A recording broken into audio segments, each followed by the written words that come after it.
Welcome back to season 3 of the Strategy Edge podcast. I'm Kirtana Venkatesh, your host, and in this episode, we're tackling the top drivers of Gen Z disengagement, the biggest of which include blind spots in leadership today, such as feedback gaps, the missing why, and giving Gen Z a voice. And for many of the Gen Z who did say that they received frequent feedback, many of them said that they do not understand the why between certain business decisions. However, on the contrary, many leaders who were part of the Gen Z Leadership Gap study conducted by Engage Strategy said that they are communicating both. Unfortunately, the truth at the ground level is that these small disconnects that are happening between leadership and Gen Z are quietly costing companies crores in lost productivity, trust, and innovation. So, why does feedback and context matter so much to Gen Z? What happens when leaders get them wrong, or worse, when leaders decide to stay silent? To help us unpack this and some of the other top drivers that can help improve Gen Z engagement dramatically, I'm joined once again by Christopher Roberts, founder and managing director of Engage Strategy and author of 10 Reasons Why CX and PS Programs Fail. Welcome, Chris. Thank you, Keithana. Glad to be here again. So, Chris, you've often said this, and it's also been identified in the study by Engage Strategy that feedback is the bridge, between leadership intent and employee impact. Why do you think Gen Z values it more than any other generation before them, be it the millennials, be it the Gen X's, the baby boomers? And the reason why I'm asking you this is because it's especially important for this discussion because even the Engage Strategy study, titled Gen Z Crisis at the Workplace Calls for Urgent Alignment, the same feedback gap has been found, which is impacting Gen Z quite dramatically. Yeah, so when it comes to constructive feedback, so as you know, in the good old days, feedback was done once a year. So you had a performance review once a year. And that is when, your manager had a one-to-one conversation with you and told you what you were doing well, what you weren't doing well, and so on and so forth. And I have to tell you personally, I used to really look forward to those discussions because I was really interested in my own personal growth and development. And strangely enough, when my manager said good things about me, it didn't do much for me. But when they actually said what I need to do to get better and improve, I got a real buzz. And when it comes to Gen Z, it's exactly the same. What's driving them is not just feedback. They want to get better. They want to grow and they want to develop. So, and that is what they're looking for. But the important thing is that they're not looking for feedback once a year. They want feedback on a regular basis, at a much greater frequency. Ideally, immediately after they do something, let's just say they're doing a presentation or they're preparing a report or they've done some task, they want it immediately. They don't want to wait months. They don't want to wait a year for the performance review. But the main reason why it's really important for them is that personal growth and development is very, very important to them. I completely agree with you. So, what happens when this feedback loop between Gen Z and leadership breaks down? What have you observed? So typically, whenever I do executive coaching, one of the tools I use is the 6 human needs. And the 6 human needs are common to all people, regardless of race, gender, etc., culture. And the 6 human needs are a need for significance, a need for certainty, a need for connection, a need for variety, a need for growth, and a need for contribution. These 6 needs are common across all human beings. There's no issue there. But when it comes to the younger generation, the need for growth is a little bit amplified in comparison to previous generations. They are looking for constructive feedback so that they can grow and they can become better and they can maybe, get a promotion. But basically, they're looking for personal growth. So when they don't get this feedback, they become pretty disengaged. And when they become disengaged, they just leave and they go somewhere else, which is going to meet their need for growth much stronger. I'll give you an example. In our study, what we actually found is if you look at a cohort of people that said, I don't get constructive feedback, the engagement level for that cohort is only 33%. So only 33% of them are engaged. Okay. But in comparison, when you look at people that say they do get constructive feedback, when it comes to that cohort, the engagement level is like 84%. So that is a jump or a gap of 51%. Wow. So it's literally like a case of if you develop processes and systems to give people that immediate feedback, you can just improve engagement quite dramatically. Right, right. So, once again, Chris, I'm going to draw on your experience. So, what are the two or three feedback practices that every leader should adopt at this point in time to ensure that they can engage Gen Z way more better? Okay, so the first one is I actually picked this up when I did my podcast with Tony Chamberlain and like Monica on this exact topic. Fact of the matter is, and this is to all human beings, people struggle as leaders, they struggle to give feedback because it's a risky thing. It's like, what if I say something and they get upset and all this kind of stuff, right? So, one of the things I would suggest is to train all managers and leaders in terms of how to give constructive feedback effectively. That is one practice I would suggest. Right, So that is more of a training and development issue. The second part of that equation is that you need to actually have a discipline in place.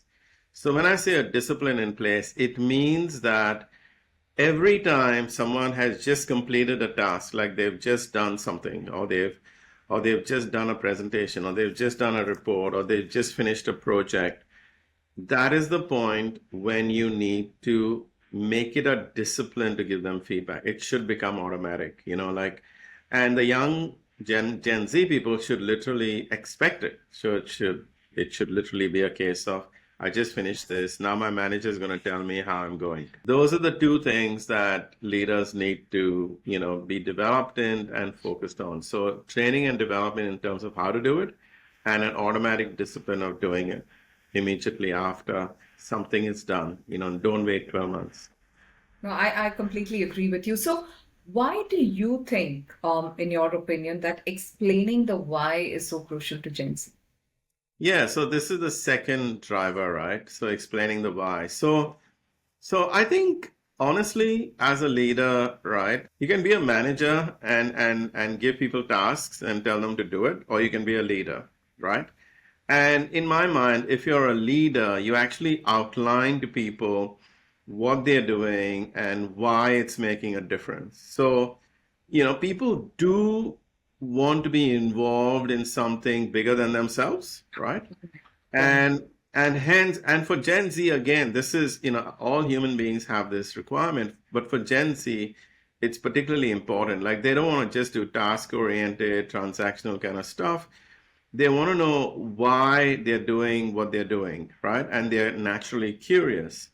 So, hence, it is really crucial for Gen Z to really understand it. And as a leader, you should know that when you go to someone and you just tell them to do something, or you'll get one outcome. But if you sell it to them, and when I say sell it to them, tell them what they're doing, tell them how it's going to contribute to the greater good and to the strategy, etc., etc., you are definitely going to get a better outcome. So this is not like a maybe. This again should be daily practice that rather than being task oriented and being just a manager, be a leader, right? Explain to them what they're doing, explain to them how it's going to make a difference to the organization strategy. Because again, like I said, people always want to be part of something bigger than themselves. I should actually say one more thing. When we do our employee engagement studies, right? One of the top drivers of employee engagement is what we call champions. So, what are champions? Champions are people who understand your strategy and direction, but they are also people who are personally committed to making it successful. Now, understanding the strategy is one thing. That's like you tell them what the strategy is and they'll understand it, intellectually understand it. right, But getting to be personally committed, that's where the why comes in. So it's really a case of you have to sell the sizzle, you have to sell how it's going to make a big impact, And then that drives employee engagement. Again, this is something that's common across all employees, but knowing the why rather than just doing things because someone told them to do it is a big driver for Gen Z. So let's look at the impact. Again, just like the previous one, when you look at a cohort of people who are not told about the why, right? Only 26% of that cohort is actually engaged. Only 26%, right? So one in four.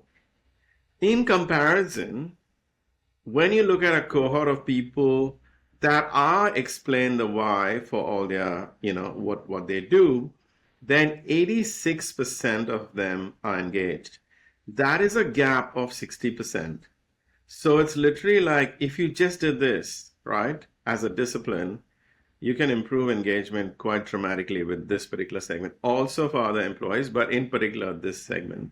So, Chris, what examples have you seen where explaining the why has created big shifts in engagement? Given that you worked with leaders across industries, you have knowledge of over 20 industries, 200 odd brands. So, what have you seen?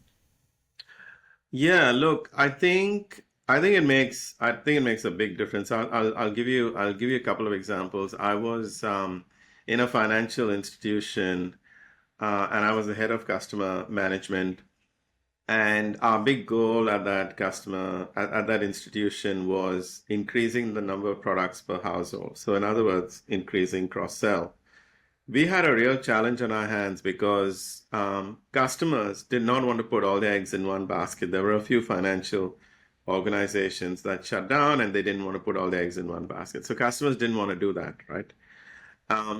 We had a range of kind of services which actually lend itself to more products per household. We had a banking arm, we had a home insurance arm, a motor insurance arm, a life insurance arm, and an investment arm, a business banking arm. So we had everything, right? So it did actually make strategic sense. But the leaders of each of those arms were not interested in cross fertilization. They were interested in their own patch, and that was basically it. So no support from leadership. And it was my job to actually increase the number of products per household, which was a CEO strategy. So we did a series of things, but there was this one slide that actually built traction around the whole strategy. So at that time, when it came to service staff, sell was like a four-letter word, right? It's people didn't come there to sell, they came there to serve. And I'm talking about branch frontline staff here. So what I Right. did was I changed the word sell to help. I realized that service people had a duty of care, and I made it like, you weren't selling, you were helping. And how did that help, articulate itself, that whole strategy? I said, as a service person, it's your job to help someone make money through investments, save money, right? To protect their lifestyle with insurance. Um, and if you did that and save time, right, with like automatic debits and all that kind of automatic payments. And if you did that, you were actually serving the customer. And I twisted the knife a bit and I said, if you're not doing that, you're not fulfilling your duty of care to customers, right? Right. That was the big fat why. As soon as the big fat why was in front of them, the whole program, it was so effective because it tugged on the heartstrings of everyone wanting to be part of something bigger than themselves and that duty of care. And we sold, I think, 80 to 100,000 incremental products in less than a year. And that Right. whole program was valued at, many million dollars incremental contribution to profit. So that's one example. Another example is when I was working with Encore Technologies, then the CEO there, Tony Chamberlain, really drove the whole customer experience NPS program from the front. And when he explained why it was important, and he did something quite unique, he actually, it's best practice in Net Promoter Score if you get a detractor to call them back. He insisted on calling detractors back himself that sent such a strong message that this is important. And he outlined why it was important and how people feel, when you give them a great experience. And that was central in terms of the NPS score. So the NPS score literally kind of doubled, right? It was already good and it still doubled. And another example is UQ College. This college was trying to really stand out in a highly competitive kind of environment. And they had run campaigns before. And what we did was we developed a program for them where we made the staff the hero of the equation. So, just to explain this a bit, so the college was one where it was like a bridging college. So people who don't get the right grades to get into university could do these bridging courses and then get additional points to get into a degree course, right?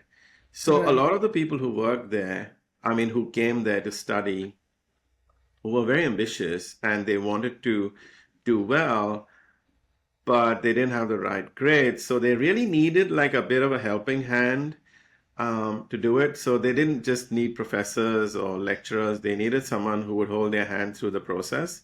Now, what we discovered was that that is exactly what the lecturers did, right? They intuitively did that. And we made that the actual hero of the campaign. And as a result, I think they sold 300%. They achieved 300% of their target in no time at all. And that's a good example of when staff are not just transactional, they're not just going to be lecturers, they're not just going to be professors. They have gone to say, our students need a bit of a helping hand. They want someone to hold their hand through the process. And that's what they want to do, and that's what we do. So it was the reverse, in fact, where, the why that the lecturers had, made it very easy for us to build a campaign around it where they achieved 300% of sales results. Yes. So it is really critical. Like at the end of the day, when you outline the why to staff, they definitely give you discretionary effort, which is the name of the game. Absolutely. I couldn't agree more on that. So, Chris, one of the key drivers that, I've seen in the report as well is that Gen Z want to have a voice. Okay. So, in your conversation with business leaders and what you have observed through the study, and of course, with your interaction with, several employees, you've surveyed over, 8,000, close to 10,000 employees through the employee engagement studies and the national employee engagement studies that has been done by Engage Strategy. Why do you think this is important, and what are the impacts if Gen Z is not given a voice today? Yeah, okay. So again, it comes down to the core needs all human beings have. So let me outline them to you again, right? So a need for significance, a need for variety. So, not getting bored, having a range of things to work with, a need for certainty. So safety, a sense of certainty in terms of what's happening, a need for growth, a need for contribution, Um, and these six needs are what drive all human beings. Now, in this particular thing about having a voice, right, addresses two of those needs. One is a need for contribution. And Gen Z do want to contribute. They are the most informed generation that we've ever had. They have knowledge and they want to contribute. And they want to contribute very quickly. They don't want to wait for 5 years before they contribute, right? And the second thing is they want to feel significant in their job. They want to feel like they're making a difference. So if they are not given a voice, then the need for significance is not met. So when you go to a job and your need for contribution is not met, your need for significance is not met, and it's a strong thing for this generation, then why would you hang around? The next thing is, like I've said before, the link to purpose, so something bigger, is something that affects all employees, but this cohort in particular, so Gen Z, a link to purpose, so something bigger. And again, let's just look at it in terms of what happens when you do it and what happens when you don't. So with Gen Z, when you look at the cohort that were not given a voice, the engagement level was only 35%. Only 35% of them were engaged, right? On the flip side, when you look at the cohort of people that were given a voice, 89% of them were engaged. That is a massive gap of 54%. Right. So it's literally like a case of, again, if you develop disciplines where people are given a voice, regardless of who they are, then that's absolute gold. Let me give the listeners a tip in terms of what they can do around it. In any situation, it is really great to actually give people the opportunity to speak. And what I would suggest in this particular situation for this generation is to start with the youngest person in the room. Start with the Right. youngest person in the room. So as soon as something is said, go to the youngest person and say, what do you think about this? Right? So ask for feedback, give them a voice.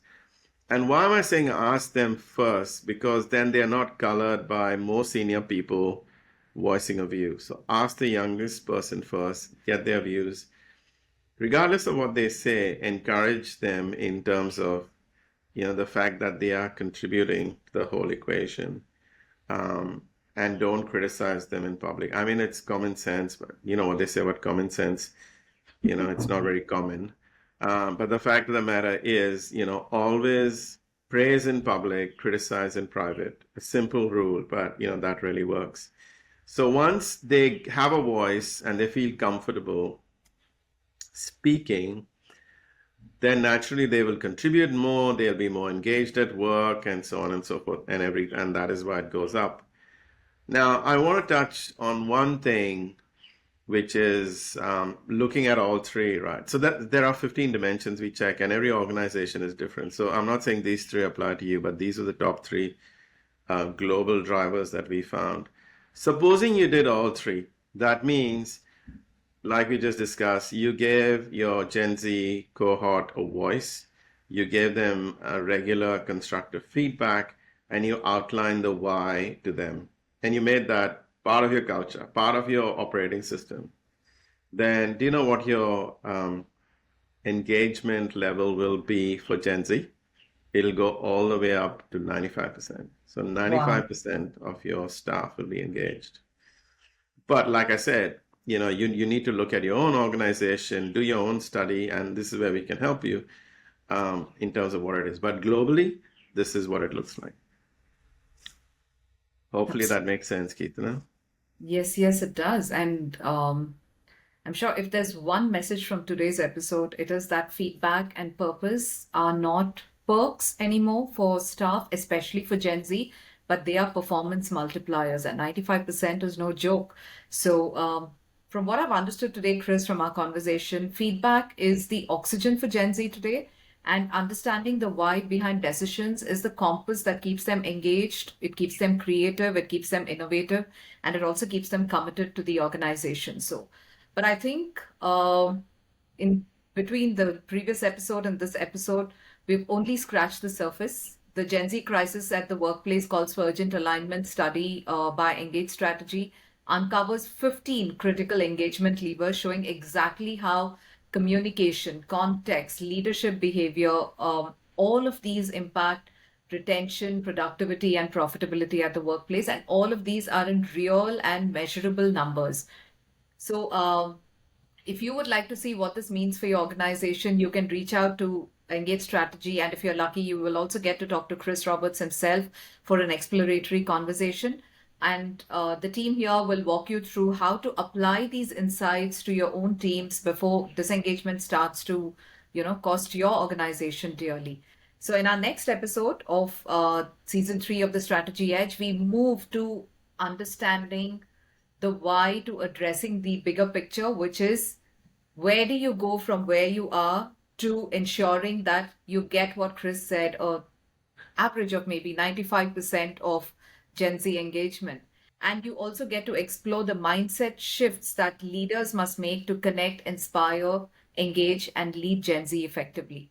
Until then, please remember that clarity builds trust, trust fuels engagement, and engagement drives growth. See you in the next episode. Thank you, Chris. Sounds good, Keitana.